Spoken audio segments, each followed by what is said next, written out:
subject, I guess. So maybe it wasn't the safe choice, or maybe actually since I'm far away, it is a safe choice because if the reception isn't good, I'm safe. So I'd like to talk about something which I've been thinking about for some time because I needed that. It's the notion is probably a decade old by now. It was introduced by Kapustin-Rozanski-Saulina in an attempt to, well, there were two attempts there are two things attempted at the same time. They were answering two questions simultaneously, or maybe they cared about one more than the other. At the time, it wasn't even clear there were two different questions, but it was about constructing Rozanski-Witten theory for generating it from a point, so to speak, and at the same time determining topological boundary condition for Rozanski-Witten theory. So to start, let me just tell you that essentially there's not going to be a lot of holomorphic or any holomorphic geometry, almost a bit of algebra in this talk, and everything is going to be about topological field theory. So TQFT, I'm pretty sure everybody knows the drill by now, is a functor from a Bordis category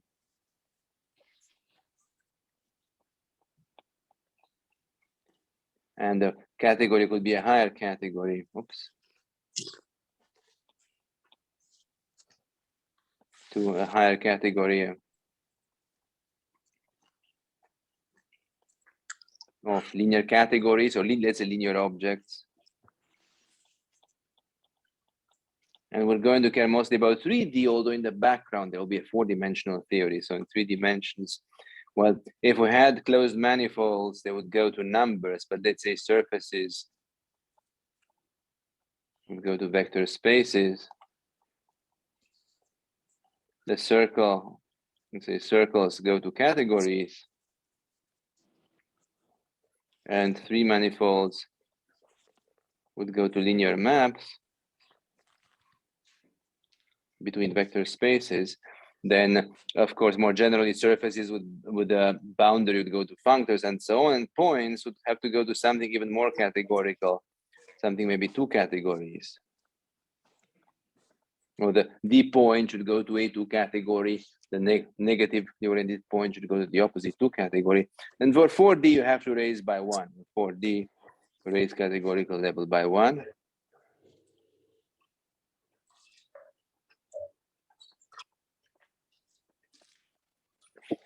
So the specific 3D theory we'll be talking about is the Rozanski-Witten theory, and that has some unfortunate features, not completely defined. The specific Rozanski-Witten theory. Excuse me a little bit.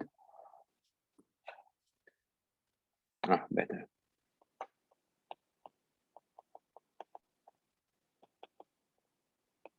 Associated to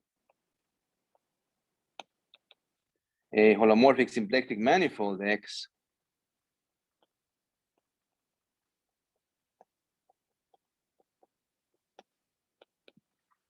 It's a 3D theory,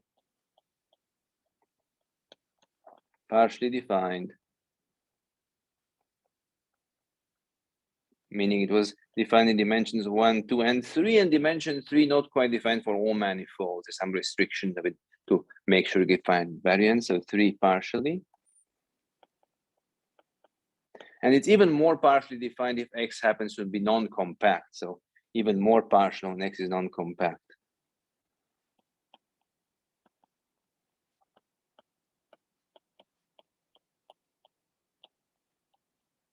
So for example, vector space will in that case end up being infinite dimensional. So typically you won't have numerical invariance or maybe even finite maps sometimes between them. And let me zoom in on, so a better defined, better known example are the Reshetikhin derived theories. Oops, can I?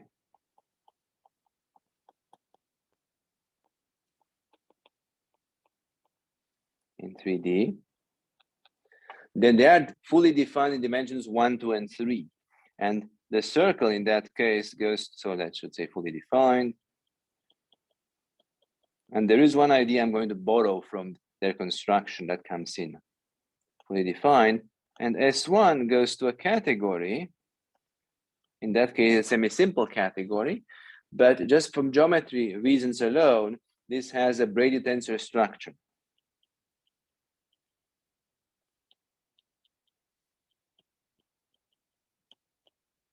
The multiplication coming from the usual pair of bands. So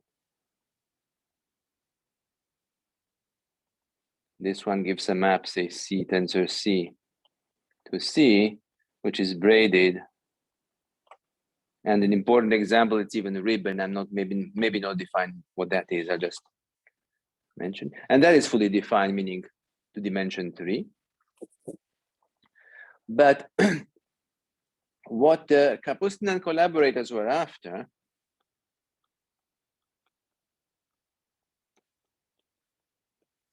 there are two questions you can ask simultaneously, and in fact, they're sometimes hard to distinguish, but they are different questions.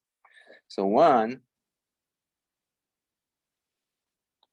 what are topological boundary conditions? Today, it's fashionable to call them gap boundary conditions for Rozanski-Witten theory. So find topological boundary conditions.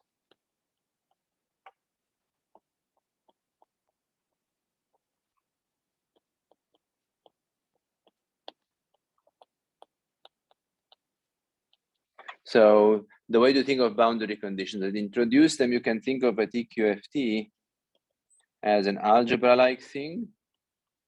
So analogy, and the analogy is perfect in dimensions 2 and 1, when the top dimension is 2 and the boundary dimension is 1. And boundary theory,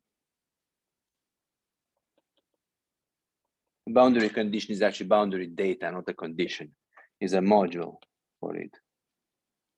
And then you have pictures like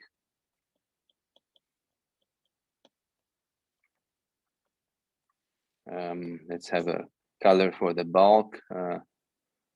Maybe the bulk is going to be this color. Nope, I should have drawn the boundary first. That was a little silly. Here's a boundary. Here's another boundary. And maybe, I don't know, there's a third boundary.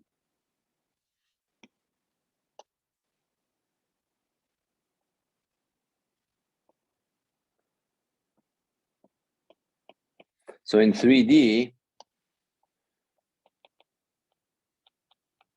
each of these intervals at the end is a category. So each of these guys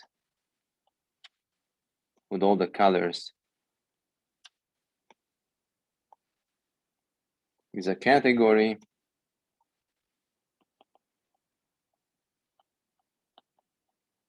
And this picture represents a functor from a tensor product of two of them. The third one, this represents a functor. In 2D, we get, you'd say that each of these is a vector space, and there'll be a linear map in the tensor product from.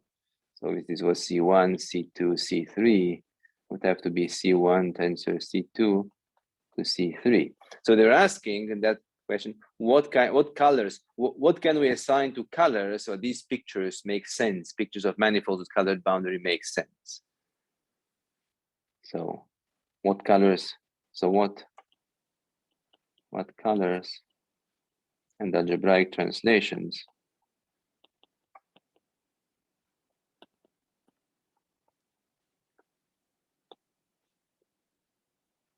make sense?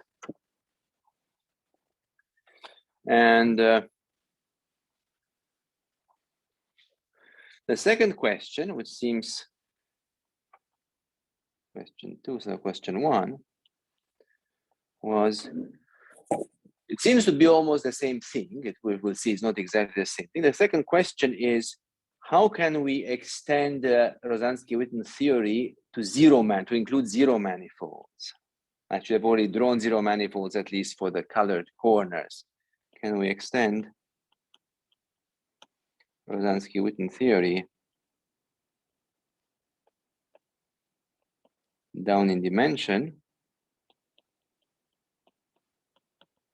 to include points. That wasn't the question they explicitly asked. Let me, I'm sure they had in mind. Let me explain why that's an interesting question. It's interesting because of Lurie-Skobodis hypothesis. So Lurie-Skobodis hypothesis. Oops, I can't spell it correctly.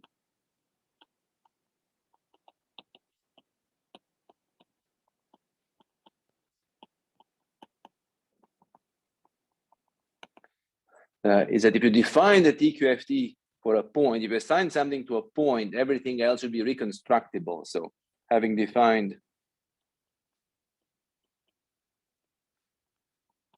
a TQFT for a point, everything else should be reconstructible from formal categorical properties.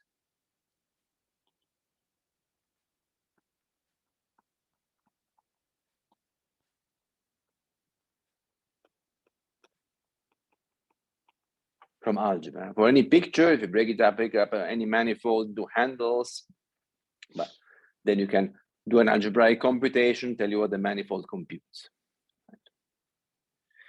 And point out that questions 2 and 1 seem closely related. They're not necessarily so, but what sometimes happens, so sometimes I should add, sometimes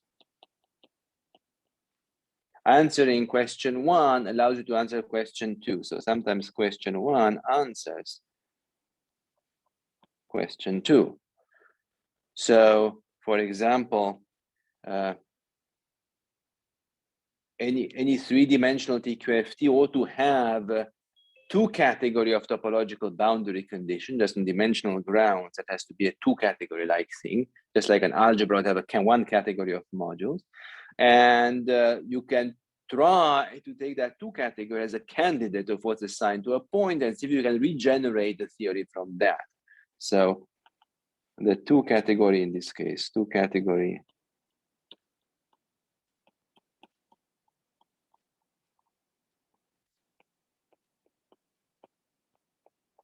conditions might generate the original TQFT back.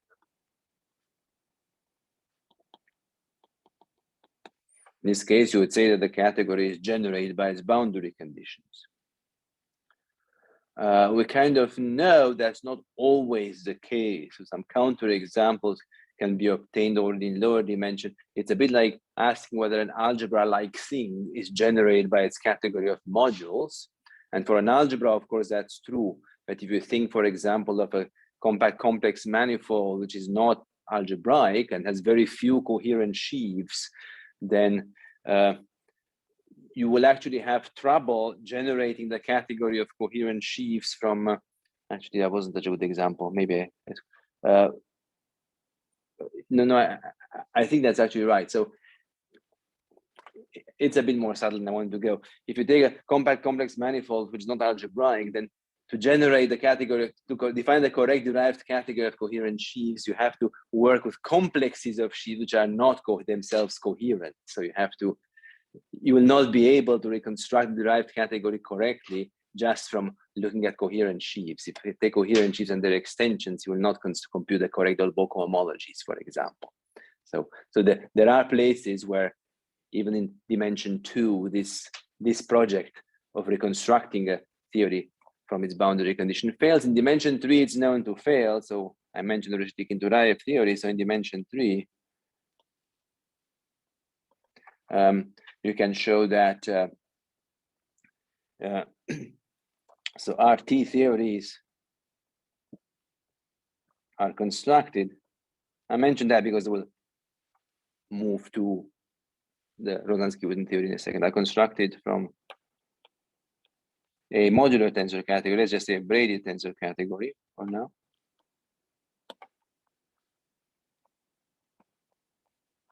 But they only have topological boundary conditions if the braided tensor category happens to be a Drinfeld center of something, and only have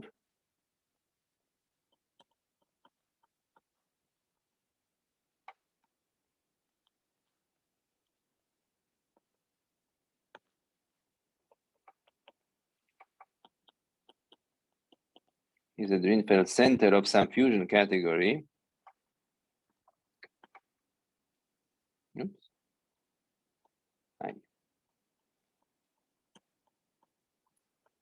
T. And then in that case, it turns out that you can use T, assign T to a point to generate the TQFT. So can assign the point maps to T to generate the original TQFT. So I'll maybe write here Drinfeld center.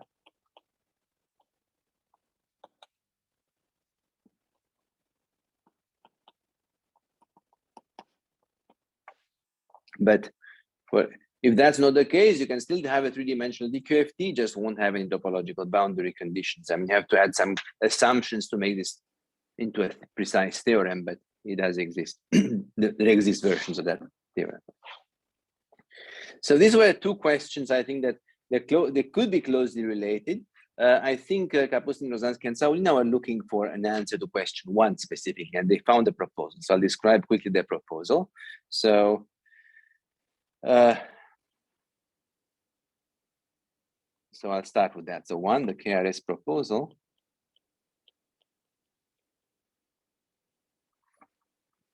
And it's going to be a simplified version. I'm going to get rid of, if you like, the interesting part of their story, because it would take too long. And what I'm going to talk about is somewhat orthogonal to that. Here I'm going to omit deformation theory and Dolbeault homology, Dolbeault homology for that. In the plain essential part in their story, they would disappear when the manifold is Stein or affine algebraic. So those issues disappear. So their proposal is that topological boundary condition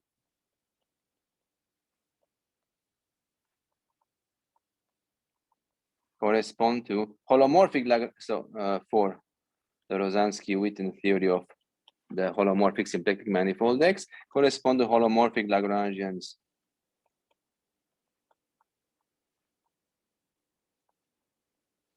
on X. Well, I guess on X. Oh, I can actually write that. Lagrangians. Together, you can decorate them with the analog of a vector bundle, so a bundle of categories. So plus OL linear bundle of categories.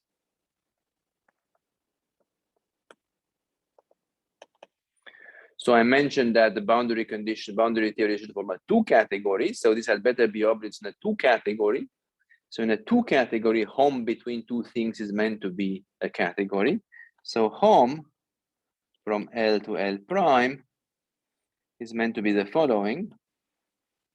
Let me write it, MF of L, W of L, L prime. I write the formula first. That means the following. Here is L, say. That's the ambient X. Here somewhere is L prime.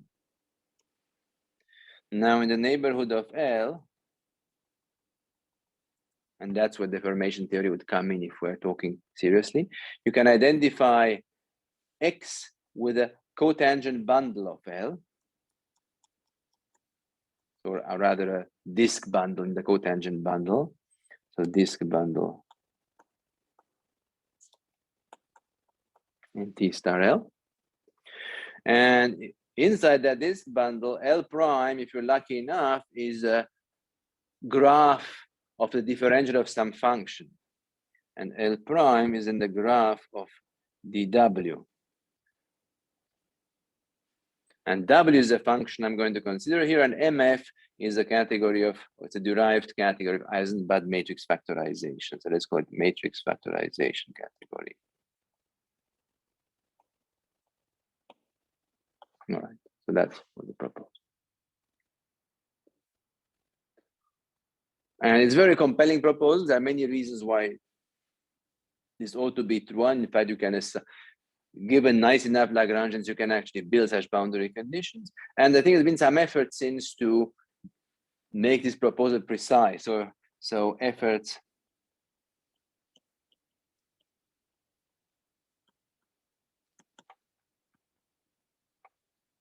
And the first one goes back to the original author, is that if X itself is T star L, then it's almost true that the two category of boundary condition is the same as the two category of OL linear categories on L. Then almost true that this two category is that of OL linear bundles of category, I should say sheaves.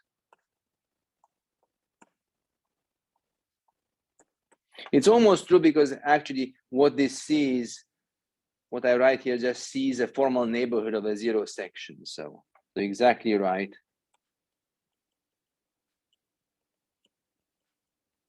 For the formal neighborhood of a zero section for X hat equals completed zero section. Completion at L. So somehow it wants to be a global analog of the cotangent bundle, right? You want to understand what a global analog of a cotangent bundle is when X is just holomorphic symplectic and there's lots of Lagrangians inside. All right. So I think there are much more precise versions of these theorems now. The only thing I don't want to say much about is that here you're forced to, first of all, you're forced to work in a derived context, and I say categories, so qualifications.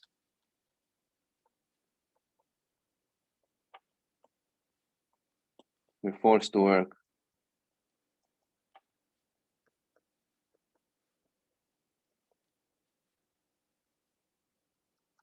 and not only derived, but you're forced to make things too periodic derived, as if you know about matrix factorization, you already know that this guy is too periodic.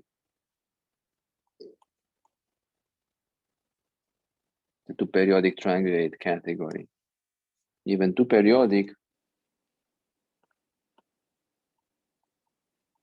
unless the holomorphic symplectic form has degree 2, in which case actually you could make it Z-graded.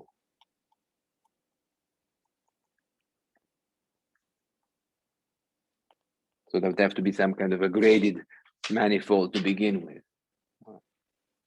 All right, so now let me do two things. First, I'll tell you what I'm proposing as a slight substitute for that, not in the case when you have a bit more structure. And then I'll explain why why I care about this, the really important example, which I've been looking for a container for a long, long time. So the downside of the second explanation is probably will repeat things I've been talking about for many years, but now there's an easy container for it. It's much simpler to say what I want to say. So first thing is a new proposal, but maybe I'll stop for questions. Oh, actually, before I stop for questions, a qualification, a remark, I forgot to tell you, I should have told you that. So remember in the Rezhetikhin-Turaev case, there is associated the circle, there's a braided tensor category from which you can reconstruct the theory. So there's an analog of that Rezhetikhin-Turaev modular tensor category here. So the analog of the RT braided tensor category here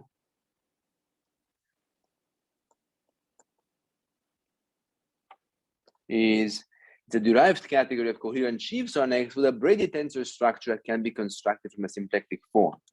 So it's derived category of coherent sheaves on X with a deformation of a tensor structure, the symmetric tensor structure with a tensor structure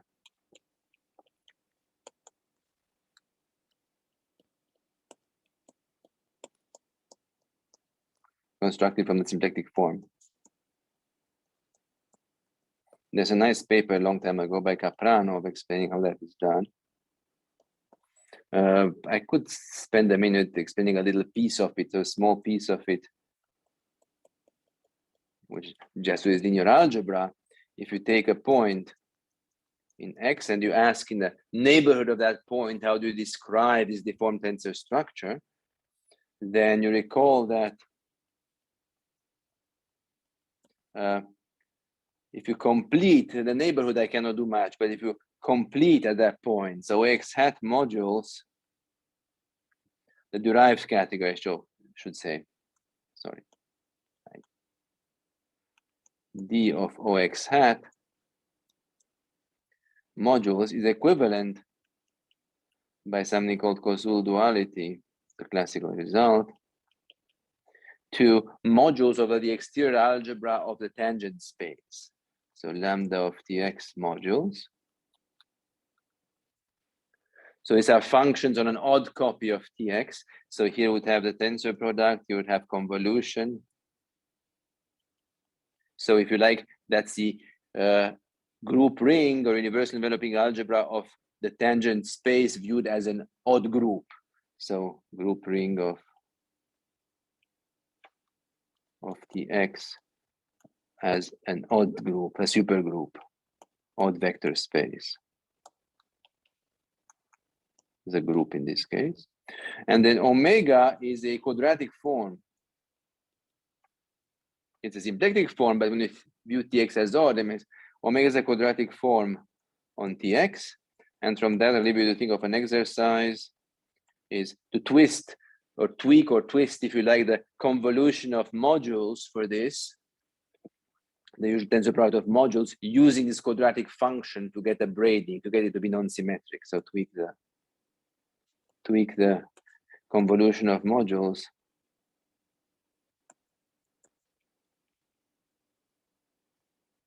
to make it braided, not symmetric.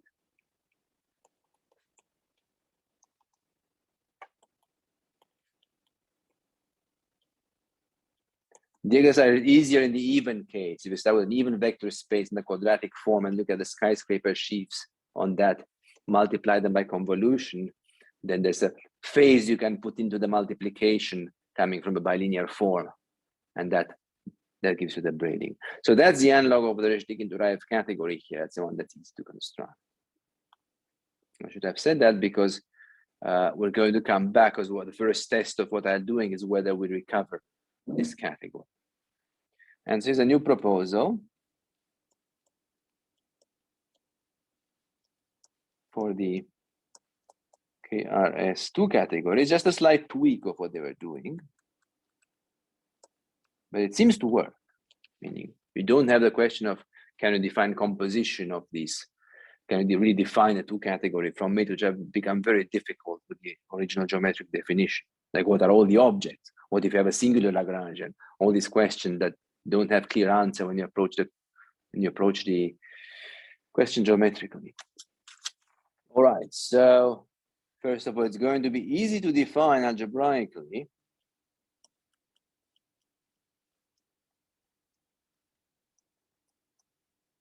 And by algebra, I mean something like goes to the letters and numbers E3, E2 algebras, which are algebras with various degrees of commutativity, and they are much easier to handle than higher categorical structure, or rather, there's a standard and easy way to convert from such algebraic structure to higher categorical structure. So you don't have to start defining coherences of two morphisms from scratch and so on. It's easy to define. Another property it has that it's not a two category.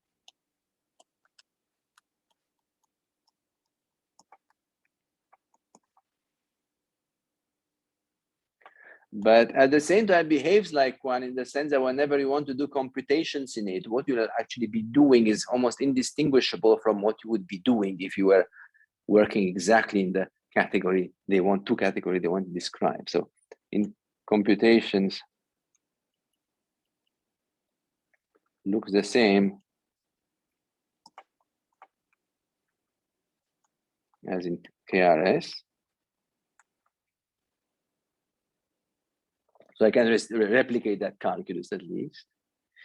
One downside, and I didn't think through all the implications of that, it requires a bit more structure. What I call polarization. in the form of an integrable system structure.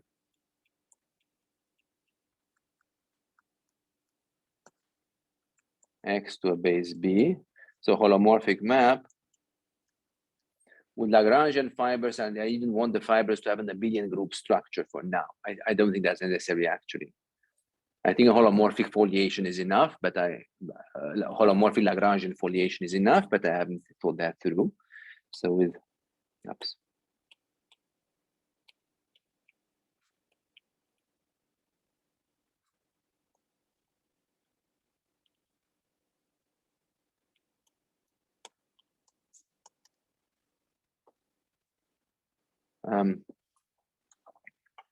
If you use that to try to generate EQFT, at S1 you recover the braided tensor category. So S1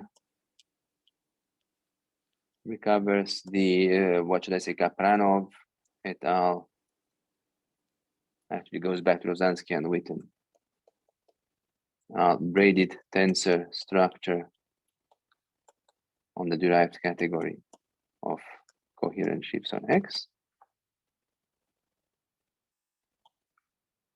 I should have said that before actually. I don't know the answer to the change of polarization question.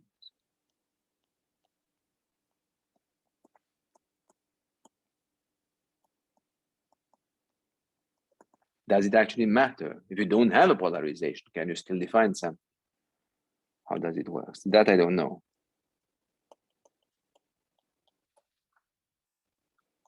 That I don't know. So that's not a feature, that's a bug at this point. But what you might already suspect at this point, we have a symplectic manifold on the polarization that should remind some people of geometric quantization. And this is indeed a doubly categorified version of the geometric quantization construction of the Hilbert space of states associated with a symplectic manifold. It's a doubly categorified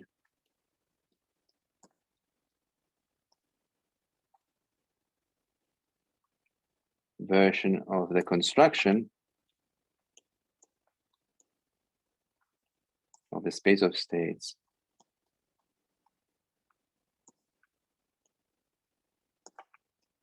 for a symplectic manifold.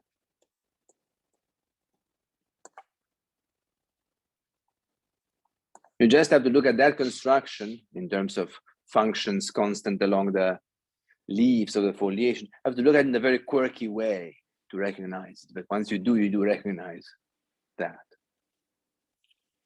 And what I could add, but I certainly won't have time to explain that, is that in the discrete case, it replicates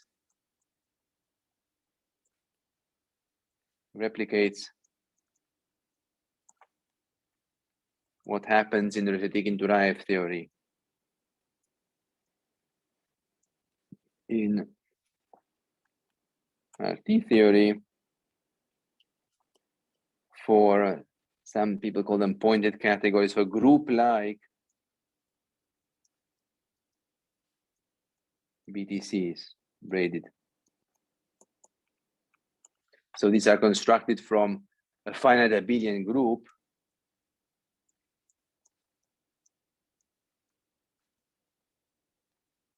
with a quadratic form, a non-degenerate quadratic form. And the analog of the integrable system structure is a polarization, is a Lagrangian for that quadratic form of the group. Quadratic form varied in U1, sorry. U1 giving the braiding.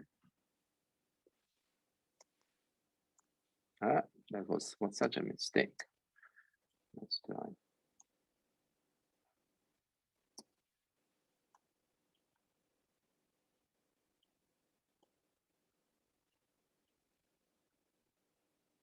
And the integrable system structure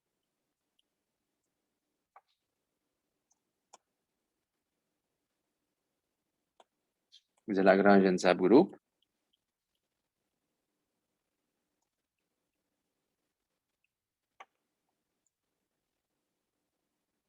And that defines a fusion category, a tensor category whose Drinfeld center, it's a symmetric in that case, whose Drinfeld center is the original taken to Rive theory. So defines a tensor category.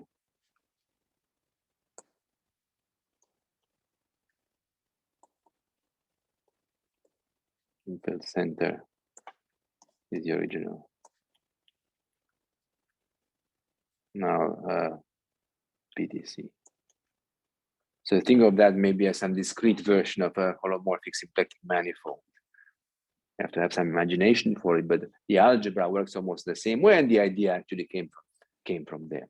So let's see how we're doing with time. So there's two things I want to do. So first, I explain the case I'm interested in. By the way, I put things like Coulomb branches and categorical Weyl character formula in the title. There's no realistic way I'll get to that, but I would want to draw the example that's relevant, that interests me. And then I'll tell you the definition, which is easy enough, and then try maybe to draw a picture to explain how you have to change the TQFT pictures to work with my proposal, how do correspond to what you would be doing if you're working in honest Rozanski-Witten theory, and there are a few key calculations that come in, but then I maybe just state one of them. So maybe that's a very good time after so long to see if there are questions. So this was. May I ask a question? So, sure. Sometimes people say that for resonant wave theory, it does not have topological boundary condition because the theory has anomaly. But that's not a problem for Rozanski-Witten theory, right? Yeah, and that's not a problem for Chern-Simons theory either, because the anomaly is only present if you insist on Poincaré invariance. If you look at framed theories, and there's no anomaly, it disappears. So it's an anomaly to when you hear the word anomaly, you have to ask anomaly for what? The obstruction to what? And an obstruction usually to Poincaré invariance. Yeah, that that's right. If a central charge is sufficiently integral multiple of ergo 24, then it's not even there, and still you won't be able to find boundary conditions. Some examples, no. So the obstruction usually is exactly some non-commutative version of a polarization, and in fact, I'll tell you the idea of how the construction I described came from what some work that Dan Fried, I don't have time to discuss, Dan Fried and Claudia Scheinbauer are doing to explain how to remove that obstruction in general, when what to do when you don't have a polarization.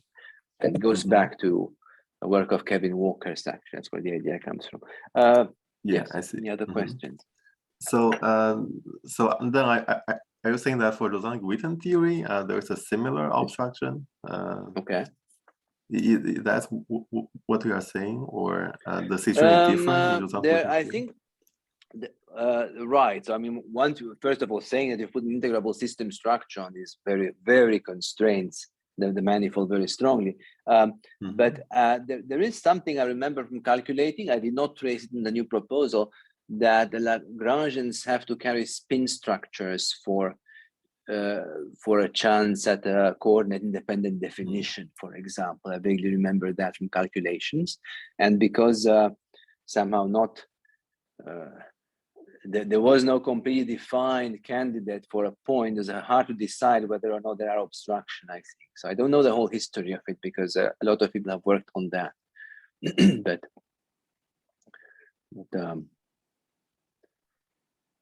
yeah, I see. Thanks. All right. So what should I do? I think if I give away the idea, which is so basic, probably nobody will care to listen to what I say next. Now let me give away the idea now, and then at the end I'll tell you the application, the Toda system and gauge theory in 3 dimensions, which is the one I care about. So I think I finally have now a container for stating the theorem I wanted to state for completely clean in one sentence as opposed to hundreds of sentences. So let me do a new proposal. It's inspired by an old idea, I think goes back to Kevin Walker in Chern-Simons theory.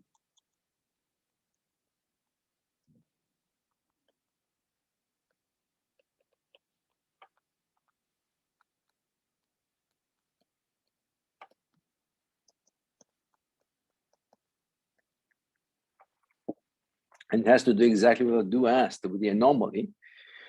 Namely, Kevin point out that yes, it's true that for Chern-Simons theory we don't know what to write for a point, but because we should not be thinking of writing something for a point, because the easy way to describe Chern-Simons theory from the point of view of the higher categories in the convergence hypothesis is that, well, a modular tensor category, well, see, a tensor category is like a two-categorical object because it has a two-category of modular categories. A braid tensor category is like a three-categorical object because there's a three-category of algebra categories over it, by modular categories, functors and by modular categories, natural transformation, if you count the layers. So it's something like a three category, so it should generate a four-dimensional DQFT, and in fact it does. It generates a four-dimensional Krs theory. I think they were the first ones to construct the invariants, which is in fact invertible.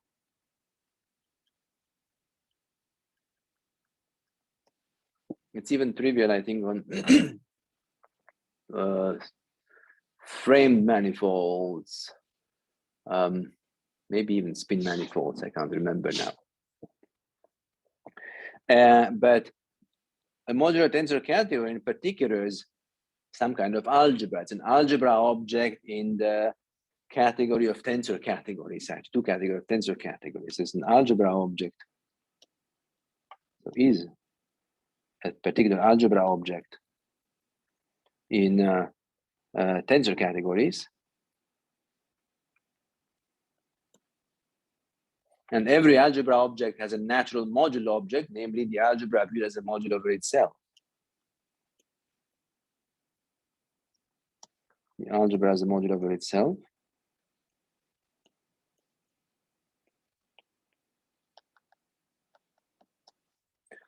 And so you can ask, well, how can you have this 4D theory generated by an algebra object? It seems uninteresting because at most you get some phase having the Pontryagin class. And if you don't have a Pontryagin class, there's nothing else to see. But turns out if you look at it as a module over itself, then this almost trivial 4D theory acquires a three-dimensional boundary theory, and that boundary theory is the Reshetikhin-Turaev theory. So as module over itself, that's right. I don't actually know a written proof for that, completely written proof, but it's not difficult, a source for that. That's what's due to Kevin Walker. So as a module over itself, an MTC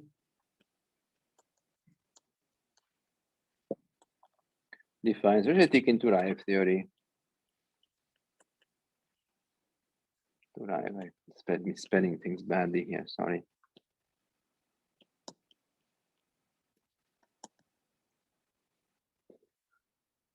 As a boundary of this almost trivial 4D theory, as a boundary theory,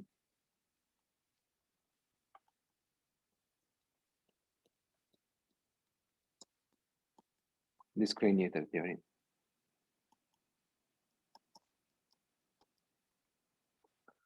Kres theory.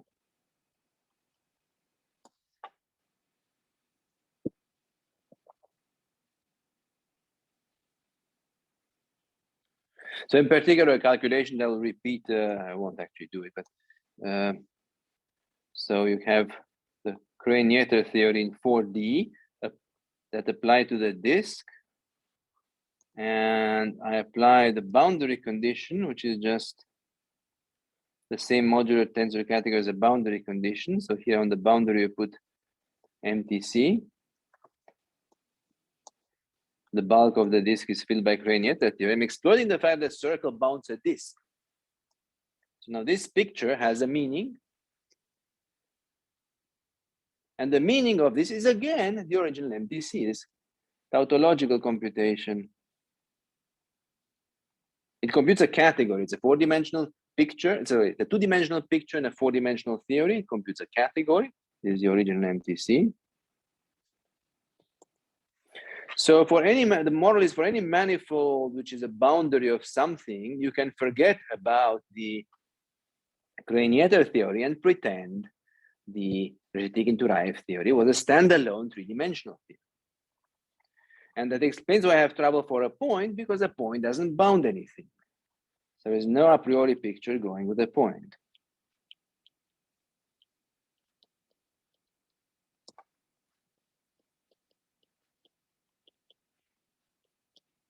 A single point, I should say. For a pair of points, actually there is. For a pair of oppositely oriented points, they're connected by interval.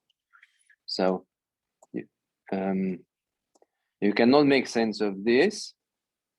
It has no sense, no meaning in this picture. But of course, this bit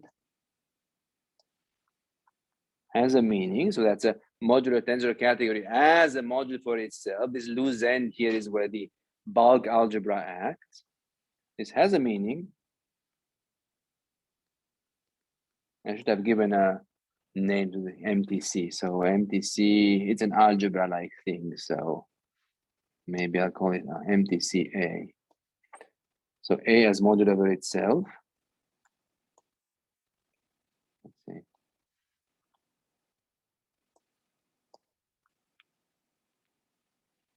Oh, my color scheme broke down over itself.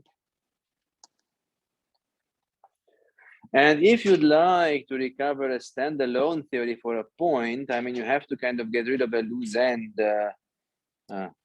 This loose end here, this loose end tells you that an algebra acts a module over something. Now, it doesn't stand by itself. And so more generally, if you take any picture you'd like to interpret in the three-dimensional theory as a standalone theory, you have to add some kind of a color here, cross with this interval if you like. And then you have to find some way to close it up if you want to read it as a standalone picture, right? One way to close it up is close up the manifold. So here I see how I could have drawn just an annulus to the loose circle here where something acts, but I chose to fill it in, and now it's a well-defined standalone picture. And that's how you can interpret the circle as a standalone object in the three-dimensional theory and assign something to it, which is the original MTC. Now, one way to close up all pictures is if you had another topological boundary condition, another for this 4D Crane-Yetter theory at the other end. And then, of course, you could interpret all three-dimensional pictures just by crossing with this interval. But as we talked about before, you will not be able to find in general the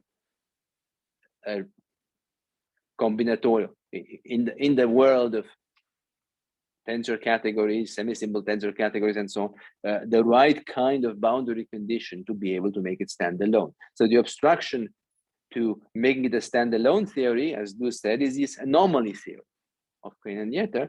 So as soon as you find a way to trivialize it, that means to erase this bit, you have a three-dimensional standalone theory, and you know to assign something to a point.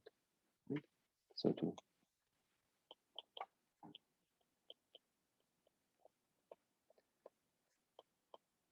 for a standalone theory, need a way to erase the bulk.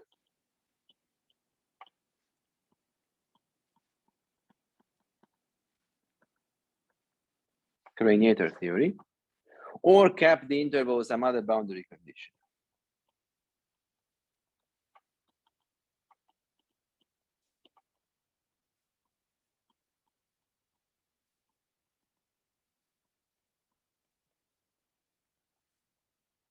Topological boundary condition. So, and very tautologically, if A is a Drinfeld center of T, so e.g., if A was the Drinfeld center of a tensor category T, what you can draw is red, purple, so A again. A as a module over itself. And here at the other end, I'm just going to put the tensor category T. And now I have a closed, you can draw this picture, and then you can cross it by crossing with the interval. You can interpret all three-dimensional up the picture dimension up to 3 a standalone picture and get a standalone theory. So these are the ways to do that. So we're just going to copy this idea. So this is number, this was 3. This is still number 3, but now I'm explaining the construction. Copy this idea in Rozanski-Witten theory.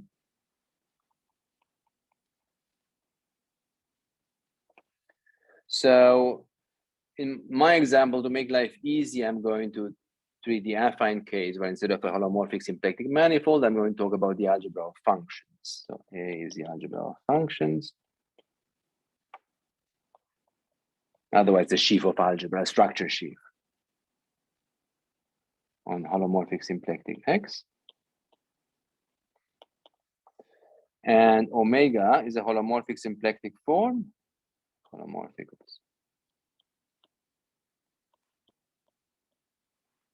It leads to a Poisson bracket on A. I will pretend this has degree -2, and this red is actually a bit tiring. And then that defines, I'm not going to explain that, but that defines an E3 structure on A, and that's actually more or less equivalent to the Brady tensor structure on A modules, on the derived category of A modules. That's a Brady tensor category that we'll be talking about. And that ought to define a Crane-Yetter-like theory. So ought to define, and in fact does define, let me say that, defines partially, it's not completely defined, a 4D theory. And A as a module over itself is a 3D boundary condition.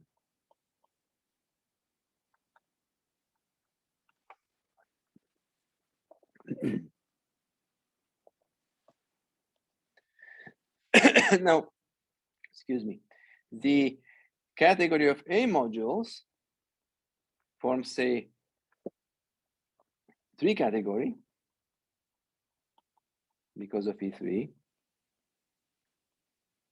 Actually, I shouldn't, I don't want, so I'm sorry, I'm rushing and I'm saying it correctly. So the 3 category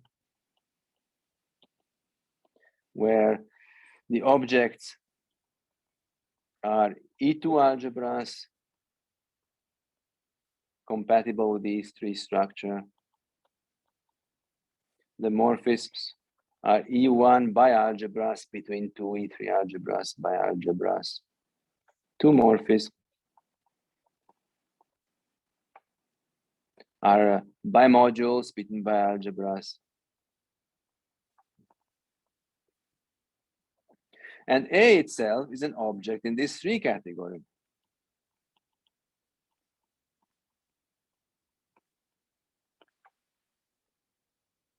It's not a 2 category, it's an object in a 3 category, just like a 2 category would be.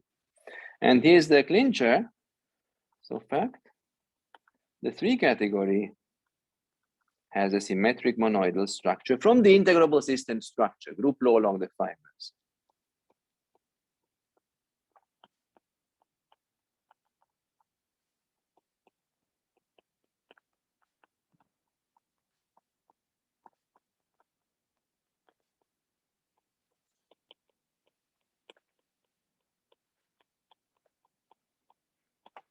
You need the holomorphic Lagrangian property to be compatible with the E3 law.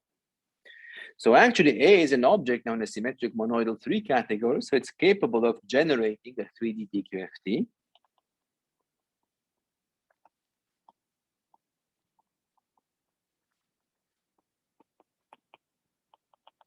And in fact, it does define Rozanski-Witten theory.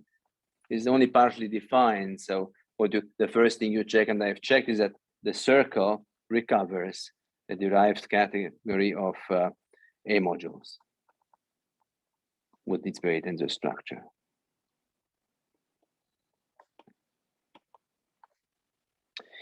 Now, if L is a Lagrangian, I'll end with this. L, a Lagrangian, holomorphic Lagrangian.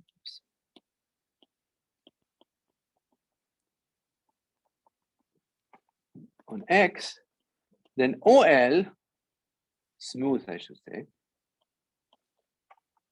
has a natural structure of E2 algebra for the original A, for the E3 algebra A. So home in A from my favorite object A into L is a 2 category. This is my 2. Now A was my object in the 3 category, L was another object, and now I produced the 2 category, and in category parlance, this is a version of the localization of the object A of A modules at L. And in fact, you can show that this is the equivalent to the category of OL linear categories, 2 categories of OL linear categories, sorry. Oops. So to summarize, the I think correct definition or interpretation is that there is no Rozanski-Witten-Saulina 2 category, but there is an object in the 3 category, which can be localized at any holomorphic Lagrangian to produce a 2 category in which the calculus that Rozanski-Saulina and Kapustin proposed works exactly as they proposed in the nice smooth example. So I think I'll close with this. So it's a trivial idea, right? So I mean, borrowed from modular tensor category. Yes, we don't know how to define the 2 category, but the problem may not be one, but we can define an object in a symmetric monoidal 3 category, which is for any calculations as good as a 2 category we wanted to have, and which generates a ticket. The end. Thanks a lot for this nice talk. Any questions?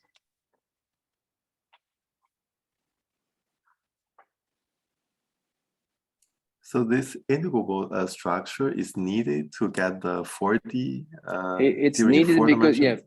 no, for the 4D theory you don't. But if you want, and not even for the boundary theory, but now you want to make the boundary theory into a standalone theory. Well, how do you get a standalone theory? Well, you need an object in a symmetric monoidal 3 category, not just an object in the 3 category. An object in the 3 category gives you a boundary condition.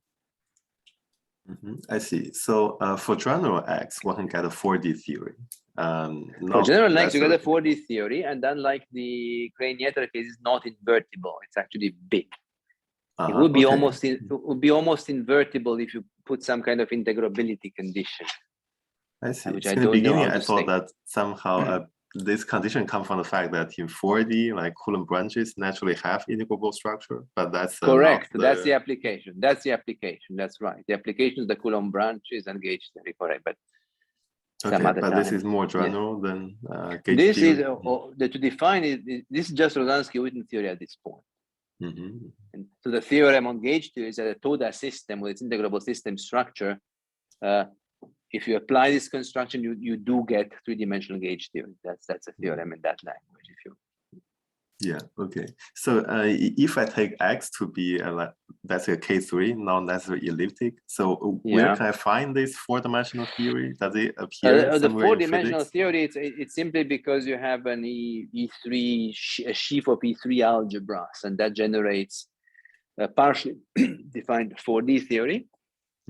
Where can you define it? I mean, I don't know if anybody wrote it specifically, but any E3 algebra defines partially up to dimension 3, up to the 3-dimensional picture should be able to draw anything you want. 4-dimensional picture may not exist or may not have a meaning because that's the strong condition. I see. And this is why you say that this is partially defined? That's what partially defined means now. So in this case, it's even non-compact, so surely you're not going to have a chance of getting to numbers in general. Yeah, I see. Thanks. You get to the structure below, the lower, well, a higher structure, which is in lower dimension.